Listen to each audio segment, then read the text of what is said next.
Saya mencoba mengupdate data mutakhir. Hari ini dana masyarakat di perbankan 6.035 triliun. Ulang, ini saya buka. Dana masyarakat di perbankan 6.035 triliun. Tapi sebagaimana informasi tadi dari anggota Komisi 11, Pak Anies, perpajakan shortfall, ambruk. Dilihat dari aspek kebijakan, shortfallnya itu, shortage-nya itu akan berdampak. Kalau Rizal bilangnya di triwulan 1, saya enggak, saya bilangnya semester 1. Itu perbedaan pendekatan saya sama Rizal.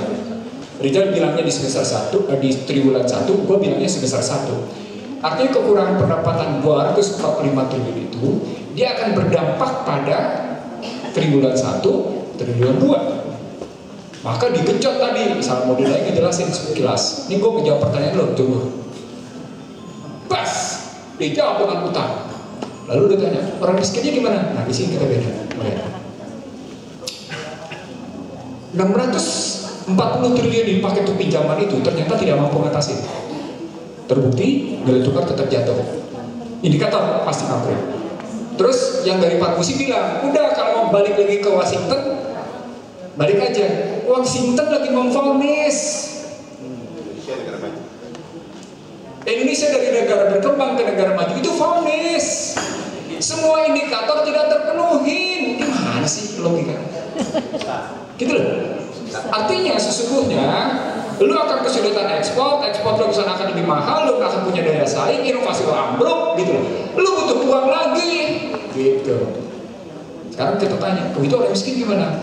Kalau lihat dari tadi 6.035 triliun masyarakat, tinggal kita strukturin. Uang yang di bawah 2 miliar itu berapa persen, uang yang di atas 2 miliar itu berapa persen, posisi gitu. Biasanya datanya, ini saya karena baca sekilas cepat, dia tidak terlalu bergeser jauh.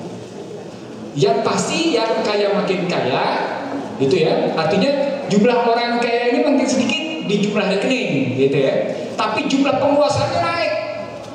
Jumlah kepenguasaan atas 6.035 triliun naik. Nah itu kejadian. Nah kelihatan angka data simpenannya.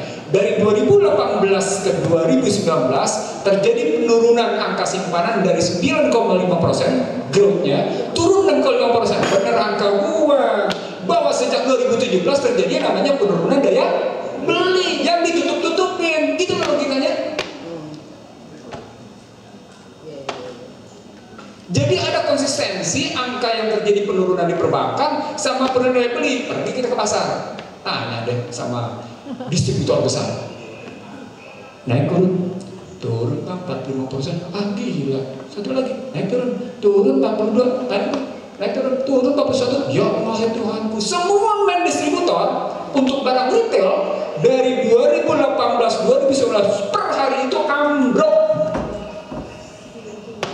Sekarang pertanyaan, kok gitu masyarakat tak punya duit? Masyarakat punya duit.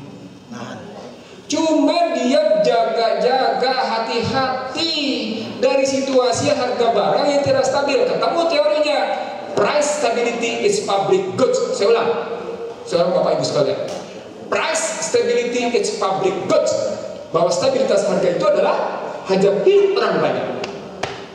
Di Indonesia itu tidak berlaku. Itulah makanya kemudian saya setuju sama Din dan teman-teman ketika menggugat 2507 dan 2499. Kenapa? Karena price stability itu berhubungan dengan nilai tukar dolar. Sepanjang yang namanya nilai tukar ambruk, sepanjang itu juga yang namanya price stability tidak akan pernah tercapai.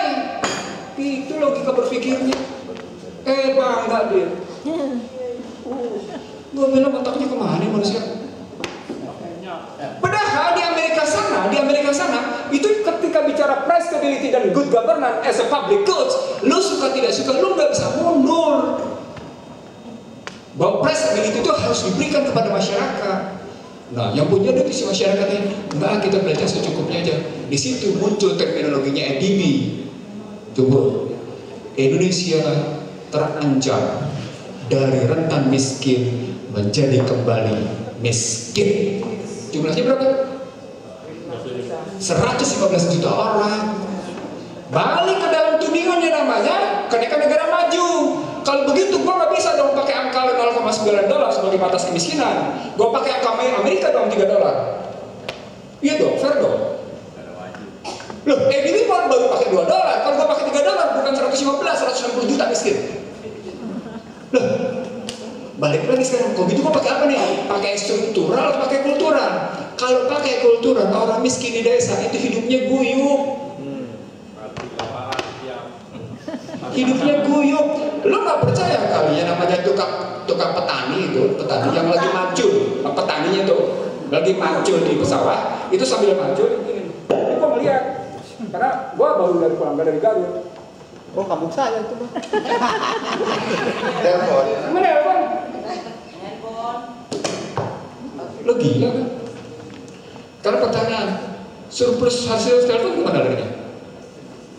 Tergantung providernya. Kabur dia paling tidak ke Singapura, kabur dia ke Malaysia. Di situ muncul apa yang Bapak Rizal sebut, the bubble itu adalah surplus yang terjadi di masyarakat disedot keluar. Crowding effect itu namanya munculnya. Jadi Bapak Ibu sekalian, sekali lagi yang kita sedang hadapi, kalau masuk ke pertanyaan kabar, kalau begitu mesti gimana perbaiki sistem atau orang? Gua, ini saya cerita sama anggota DPR-nya lagi pergi ya. Lagi sholat. Gue nggak pernah percaya ada bisa perubahan di DPR. Soal itu saya. Kenapa anggota DPR? Gue mantan anggota DPR. Gue berani berdiri. Gue beda. Lo pada setuju rekap gue enggak? Keluar Sam, keluar gue. Kenapa rupanya? Gue nggak setuju rekap. Lu gila lu mahkamah rapat nih. Lu nggak dapat pensiun lo. Nggak apa-apa gue nggak dapat pensiun. Gue keluar. Gue nggak setuju rekap. Itu kejadian sama gue. Rapat setengah kamar. Wah, begini. Enggak, gue nggak setuju. Ubah undang-undang 792 menjadi 792 menjadi 1098 tentang perbankan yang memperkenalkan asin 99%. Gue nggak setuju. Gak apa-apa. Lu mau rekor? Nggak bakal bisa lo berubah di DPR. Nggak akan cerita lo bisa berubah di DPR. Nggak bisa. Itu karenanya begitu gue keluar dari DPR, gue nggak kepingin balik ke DPR. Kenapa? Gue nggak mau menjadi pecundang. Garis bawah itu kalimat gue. Lo pecundang atau lo mau menang? Kedelai saja nggak mau jatuh di. Gitu loh. Ya. Dalam pandangan gue. Kapan lo mungkin ingat kapan? Lo sobat gue. Ketika kita bicara tentang lembaga penjaminan simpanan, gue satu-satunya manusia yang ada di atas di lantai 2 dulu. Gue lihat kalian sedang ngebahas gue. Mereka nggak tahu bahwa yang namanya lembaga penjaminan simpanan ini bermasalah. Itu disertasi gue. Di sebelah kiri gue USA. Di sebelah kiri gue sama ngeliat ini dari atas. Kenapa? Karena dia mengambil contoh lembaga penjaminan simpanannya Amerika. Apa poinnya? Jadi kalau tadi kita bilang kita bisa berharap pada DPR gitu ya, berhentilah, maaf ya, berhenti. Karena kita pindah ke sebelah. Kira-kira ke eksekutif bisa berubah nggak? Hah? Lu yang ketawa bisa. Omnibus Law itu merupakan bentuk mempecundangi kedaulatan rakyat. Kalimat gue jelas sih. Omnibus Law itu adalah mempecundangi kedaulatan rakyat. Itu jelas. Nah, balik sekarang ke yudikatif. Udahlah nggak usah DRP. Sudahlah. Kalau gitu sekarang balik ke pertanyaan nomor 1. Apa yang mesti kita lakukan? Bapak Ibu sekalian, ini menarik. Saya ambil karena saya Muslim, saya akan ambil perilaku Muslim. Sekali lagi, saya Muslim, saya akan ambil perilaku Muslim. Salah satu kekuatan Muslim adalah ku anfusakum wa ahlikum nar. Kalimatnya ahlikum loh. Kalimatnya ahlikum. Kalau saya tarik dalam perspektif sekarang, saya ketemu Lester Turow. Turow-nya bilangnya ketika dia bicara tentang currency war dan macam-macam, salah satu tesis Turow setelah dia bicara knowledge based economic pada 2001, ketika itu saya diadu sama teman-teman mafia Bill Clay di UI sana, ketika bicara knowledge based economic, saya bilang knowledge based economic tidak akan pernah bisa tanpa komunitas. Ulang. Ini means IT gitu ya, knowledge based economy itu basis IT tidak pernah bisa bekerja tanpa yang namanya community based economy. Ulang. Jadi knowledge based economy mati dia tanpa community based economy. Sekarang pertanyaan, komunitas mana yang paling kuat di Indonesia? Ada nggak? Ah, yang bener lu.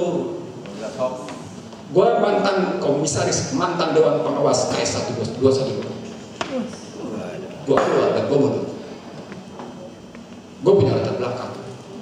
Saya ingin mengatakan sama Anda, komunitas mana yang cukup kuat dalam rangka ngebina ketahanan ini tadi? Ada nggak? Ada. Hah? Kalau nggak ada, Muhammadiyah nanti dulu. Kalau usaha. Iya mungkin, tapi nanti dulu. Karena akhirnya kita mesti mengukur yang gue maksud disebut dengan kuantisakum wa ahlikum nar ketika masuk ke dalam kelompok. Gimana kita ukur ketahanan ekonomi masing-masing komunitas? Kita ukur di situ, kita nggak bicara kedaulatan ekonomi. Mari kita ukur ketahanannya dulu. Jangan terjerat riba lah, Bang. Udah pasti kalau itu kata kuncinya. Makanya tadi gue bilang teorinya seperti gue bilang sama Gigit tadi, saving investment gap teori itu tinggalin. Oke? Nah kalau begitu pertanyaannya ketika untuk menjawab pertanyaan Pak Musi sama yang namanya Kaban, ini kita bicara figur atau sistem. Lalu kemudian gimana? Saya ngejawab komunitas dengan IT. Lo nggak mau ngejelasin, siapa bilang? Gue kerjain. Ada komunitas yang kita bangun dalam rangka itu sehingga nggak bisa disentuh. Tadi Daeng berbisik, Bang, ini kerjanya konglomerat, kerjanya nawarin kita. Konglomerat datang ke tempat gue 1,1 triliun buat tolak. Kenapa? Basisnya meras, minjem. Datang lagi institusi pemerintah dengan 520 miliar, kita tolak. Karena basisnya meras. Wih, bahasa sederhananya pinjam, ini kan bagus kok, ini bunganya begini, sama seperti yang namanya PNM, permodalan mandani, bunganya murah, atau sama dengan KUR, bunganya 1,sekian%. Apaan? Sepanjangnya namanya sistem bunga, selama itu juga statusnya dia ada eksploitatif. Lo BPN 14%, Bang. Bukan, itu hitungan per bulan. 14% setahun. 14% setahun. Poinnya adalah Bapak Ibu sekalian, penjagaan komunitas itu harus dilakukan sejak dini oleh kelompok kita masing-masing. Nah, apa kontennya? Kontennya seperti saya tulis pada indef.